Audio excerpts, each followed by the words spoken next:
The twins had been fussy all evening. Ella rocked them gently in their worn-out stroller, her back aching from the double shift at the diner. The apartment was dim, the single light bulb above her kitchen table flickering weakly as though it too was exhausted. She reached for her phone, balancing it awkwardly while trying to measure formula powder with her other hand. Her fingers trembled, half from fatigue, half from the stress that never seemed to leave her. She opened her messages, meaning to text her best friend, the only person she ever dared vent to. Her thumbs moved quickly, the words spilling out from a tired heart. Formula's running out again, and the twins won't stop crying. I don't know how much longer I can keep this up. She hit send without rereading. The silence after sending that message felt heavy. The twins whimpered, her stomach twisted, part hunger, part worry. She waited for her friend's usual response, something warm and encouraging like, "Hang on, you're stronger than you think." But the reply came instantly. "Where are you? I'll send a car." Ella blinked. That didn't sound like her friend at all. She frowned at the screen, realizing only then that she had sent the message to an unfamiliar number. Her breath caught in her throat. Before she could type an apology, the phone buzzed again. "Stay where you are." She stared at the words, confused and a little scared. Then, as though the universe wanted to confirm her fears, a sleek black limousine turned the corner of her shabby street and rolled to a stop outside her crumbling apartment building. The polished metal gleamed under the flickering streetlights, so out of place against the peeling paint and broken stair rails of her neighborhood.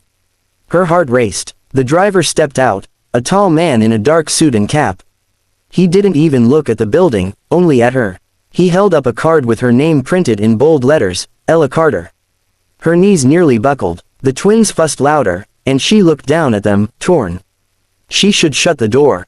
Call the police. Something. But there was something oddly calm about the driver, professional, polite, not threatening at all.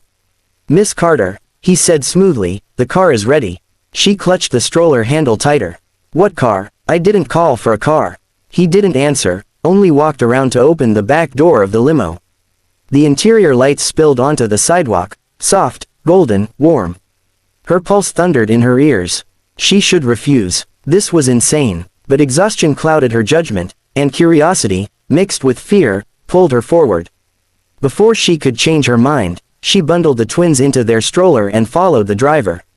The moment she stepped inside, the air changed. The leather seats smelled expensive, the temperature perfectly adjusted, the hum of the engine barely noticeable. For a heartbeat, she allowed herself to sink into the comfort, before she saw him.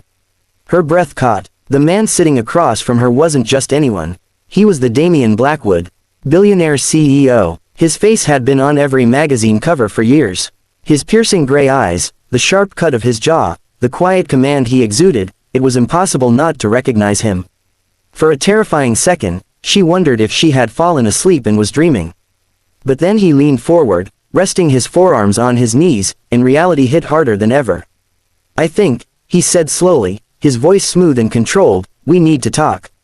Ella's heart pounded so loudly she was afraid he could hear it. She opened her mouth to speak, but no words came out. Damian's gaze shifted to the stroller beside her. The twins were quiet now, one sucking on a thumb, the other staring curiously with wide innocent eyes. Damian's entire body went still, his jaw tightened, his hands gripped the leather armrest as though steadying himself. Ella's throat went dry. This is a mistake. I texted the wrong number. I didn't mean." His eyes cut back to hers, sharp and unreadable. "Maybe you didn't mean to. But accidents have a way of revealing truths." "What truth?" she whispered, her voice trembling. He leaned back, but his gaze never wavered. "Don't play games with me, Ella. Not when the stakes are this high." She swallowed hard. Fear and confusion tangled inside her. She had no idea why a man like him would even look at her twice, let alone send a limousine for her. But the way he looked at her twins, the intensity, the strange recognition, it was as if he already knew something she didn't want anyone to know. "This isn't just an accident," Damian murmured, his voice low and steady. "Tell me the truth about the twins." Ella's hands shook as she pulled the stroller closer, instinctively shielding them. Her whole world suddenly felt like it was hanging by a thread, fragile, trembling, ready to unravel. And in Damian Blackwood's piercing eyes, she saw a storm brewing.